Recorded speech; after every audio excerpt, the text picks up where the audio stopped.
اللہ تعالیٰ نے انسان کو بنایا ہے اور انسان بھولتا بار بار ہے اور خطائیں بھی بار بار کرتا ہے۔ خطا کرنے والا اور بھول جانے والا اللہ کی بارگاہ میں ایسا نہیں ہے کہ وہ ہمیشہ کے لیے ناکارہ ہے، بلکہ اللہ تعالیٰ نے اسے زندگی میں بار بار موقع دیے ہیں کہ تو اپنی خطاؤں سے اور اپنی بھول سے پھر سے دوبارہ اپنی اچھی زندگی میں آ جا، اور اسی کو ہم توبہ کہتے ہیں۔ توبہ کا جو آپشن رکھا گیا ہے انسانوں کے لیے، مسلمانوں کے لیے خاص طور پر، بہت ہمت والا ہے دروازہ ہے، بہت ہمت والا دروازہ ہے۔ اور اسی وجہ سے حدیث پاک میں یہ ہے کہ گناہ کرتا ہے بندہ، پھر توبہ کرتا ہے، پھر گناہ کرتا ہے، پھر توبہ کرتا ہے، یہ کرتا رہتا ہے۔ فرشتے اللہ کی بارگاہ میں عرض کرتے ہیں کہ مولا یہ تو بار بار وہی کرتا ہے، پھر توبہ کرتا ہے۔ اگر ہمارے ساتھ کوئی غلطی ایک بار دو بار کر دے، تیسری بار تو ہم اسے چھوڑیں گے بھی نہیں۔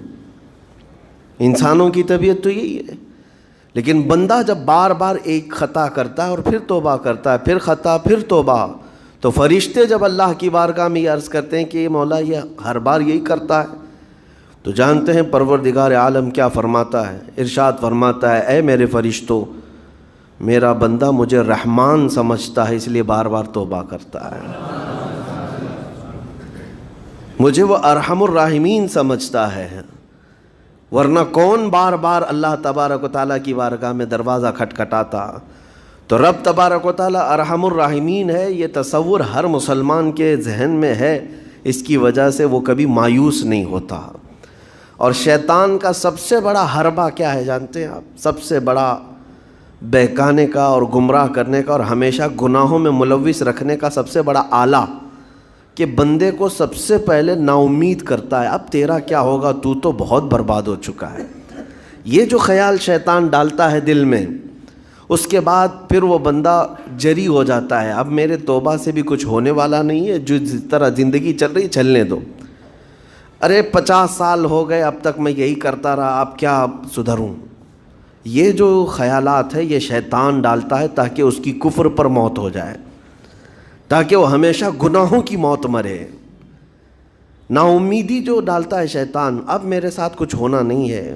نہیں میرے عزیزو، رحمت عالم صلی اللہ تعالیٰ علیہ وسلم کی بارگاہ میں کیسے کیسے لوگ آئے اور ارحم الراحمین نے ان کی توبہ قبول کی۔ آپ کو ایک بات میں بتاؤں، سیدنا عمر ابن خطاب رضی اللہ تعالیٰ عنہ کا دور ہے۔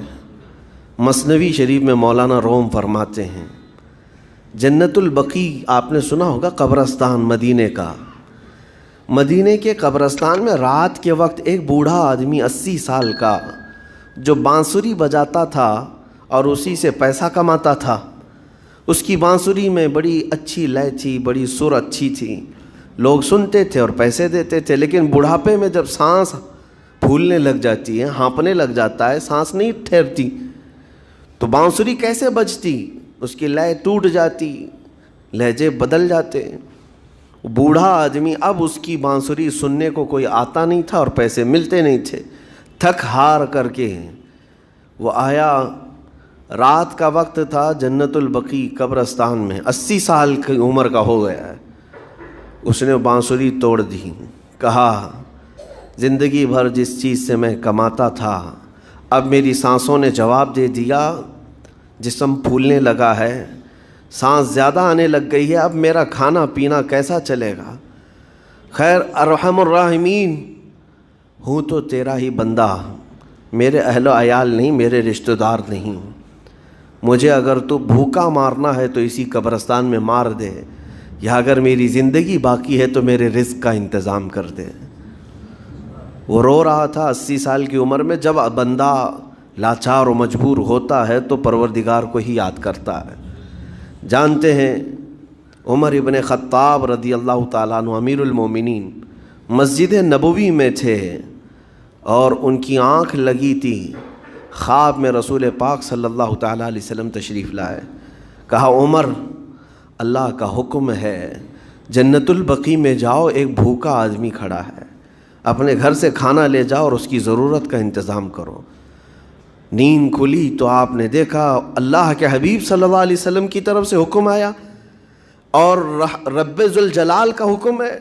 گھر سے عمدہ کھانا لیا تو شادان لے کر کے کچھ مال و متاع بھی لے کر قبرستان میں گئے. ڈھونڈا کون ہے یہاں پر, تو دیکھا کہ ایک ہانپتا کانپتا ہوا 80 سال کا بوڑھا روتا ہوا نظر آیا.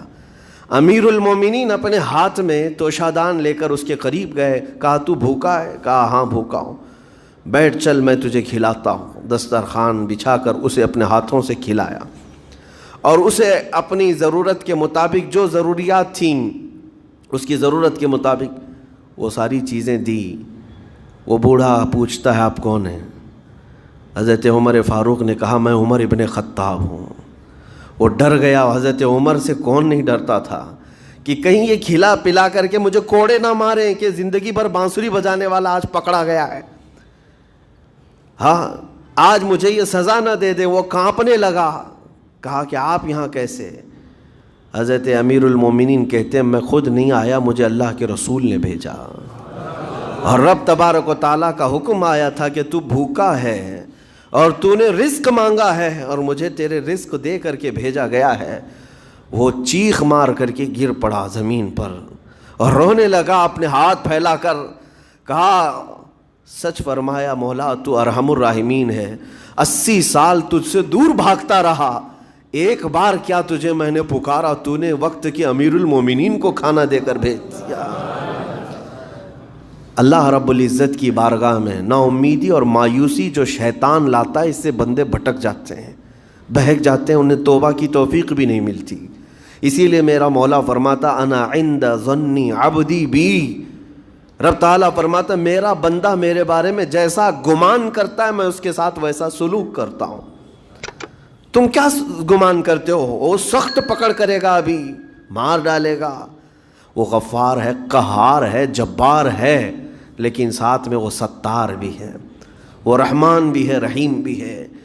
اگر رب تبارک و تعالیٰ ہر چیز پر پکڑ کرتا تو ہمارا تو جینا ہی نہیں تھا. یہاں پر اتنے گناہ ہو چکے. اور وہ رب تعالیٰ فرماتا وسعت رحمتی کل شیء, میری رحمت نے ہر چیز کو گھیر رکھا ہے. اللہ رب العزت بندوں کو معاف کرنے کا اظہار زیادہ فرماتا ہے. اور جانتے ہیں آپ گناہ جب عام ہوتے ہیں, میں آپ کو اپنے گھر کی بات بتا دوں. میرے گھر میں آپ 4 دن کے مہمان بن کر کے آئے ہیں. کبھی میری کھڑکی توڑ رہے ہیں, کبھی دروازہ توڑ رہے ہیں, کبھی ہمارے گھر کے برتن پٹک رہے ہیں, کبھی فرشی اکھاڑ رہے ہیں. کب تک برداشت کروں گا؟ آپ کو نکال کر باہر کر دیں گے. مہمان نہیں, یہ بلا ہو گئی ہے, گھر سارا اجاڑ رہا ہے. ایک چیز پر چھوڑ دیا جائے, 2 چیز پر چھوڑ دیا جائے, یہ انسانوں کی فطرت ہے, انسانوں کی فطرت. لیکن رب کائنات اپنی کائنات میں ہم بندوں کو اتارا ہے, ہم نے کیا نہیں بگاڑا اس اپنے گناہوں سے اس کی زمین کو لال کر دیا. ہاں اس کی نافرمانی سے ہم نے اس کائنات کے رنگ کو بدل دیا. کھلے عام گناہ, ننگا پن, بے حیائی, عیاشی, سب کچھ ہوتا رہا. اس کی کائنات ہے, اس کی زمین ہے, اس کی سلطنت ہے. اور ان گناہوں کی وجہ سے جانتے ہیں آپ سمندر اللہ کی بارگاہ میں عرض کرتا ہے کہ مولا تو مجھے اجازت دے دے, میں ایسی طغیانی لاؤں گا کہ یہ سب ہلاک ہو جائیں گے. ہوائیں اللہ سے اجازت مانگتی ہیں تو مجھے شدت دے دے, میں اتنا تیز اڑاؤں گی کہ ان کے پرخچے اڑ جائیں. لیکن جانتے ہو اللہ کی طرف سے جواب کیا آتا ہے؟ سمندر کو بھی رب تعالیٰ فرماتا ہے, ہواؤں کو بھی کہتا ہے رب تعالیٰ رک جاؤ, میں میرے بندوں کے انتظار میں ہوں, میرے بندوں کی توبہ کے انتظار میں ہوں کہ میرے بندے میرے پاس لوٹ آئیں گے. اسی لیے اللہ کے حبیب صلی اللہ تعالیٰ علیہ وسلم ارشاد فرماتے ہیں اللہ تعالیٰ کو سب سے زیادہ خوشی کس بات کی ہوتی ہے جانتے ہیں؟ رب تعالیٰ اپنے بندوں سے کب خوش ہوتا ہے؟ مثال دے کر کے میرے آقا نے فرمایا, مثال دے کر سمجھایا. صحرا میں, ڈیزرٹ میں ریتیلے میدان ہوتے ہیں, اس کا سفر بڑا ڈینجر ہوتا ہے. آج بھی ڈیزرٹ ہیں بہت سارے, سہارا ڈیزرٹ کا نام سنا ہوگا آپ نے. ہم گئے ہیں 200-250 کلومیٹر تک آپ چلتے رہو گاڑی, نہ ایک درخت نظر آتا ہے, نہ پہاڑ نظر آتا ہے, نہ گھر نظر آتا ہے, کچھ بھی نہیں. اس طرف میدان ریت کا اور آسمان لگا ہوا دکھتا ہے, ادھر بھی آسمان. تنہا ہم اکیلے نظر آتے رہتے ہیں. صحرا کا جو سفر ہوتا ہے بہت کٹھن ہوتا ہے. نبی پاک صلی اللہ تعالیٰ علیہ وسلم مثال دیتے ہوئے ارشاد فرماتے ہیں ایک بندہ اپنی اونٹنی لے کر اس پہ ساز و سامان لے کر کھانے پینے کا صحرا کے سفر پر تھا, اور صحرا میں کھانا پانی بہت مقدار میں لی جاتی ہے کیونکہ کچھ ملتا نہیں, اور جلد سے جلد وہاں سے سفر گزار کر کے آنا. ایک بار اگر راستہ بھٹک گیا موت ہو جاتی, وہاں پہ راستہ ملے گا نہیں. جس طرف بھی جاؤ تو لگے گا سیدھا ہی چل رہا ہوں, ڈائریکشن ہی نہیں پتہ ہوتے صحرا میں. حضور پاک صلی اللہ علیہ وسلم فرماتے ہیں ایک بندہ صحرا کے سفر میں اپنی اونٹنی کے ساتھ ساز و سامان لے کر سفر پر تھا. بیچ راستے میں اسے نیند آئی, سویا, سو کر کے اٹھا تو دیکھا اس کی اونٹنی ساز و سامان کے ساتھ غائب ہے. صحرا میں, بیچ صحرا میں. اب جو سواری تھی وہ غائب ہے, کھانا پانی تھا وہ غائب ہے, کچھ نہیں ہے ساتھ میں.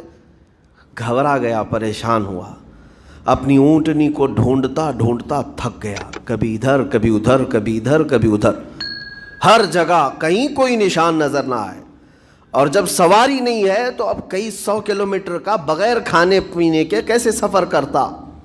تھک ہار کر کے دوسرا دن ہو کہ تیسرا دن ہو, ایک جگہ وہ بندہ سو گیا, پھر سے سو گیا, اب راستہ بھی نہیں ملتا. سویا تو نیند سے اٹھا جب تو دیکھا اس کی اونٹنی بھی موجود ہے, اس کا ساز و سامان بھی ہے.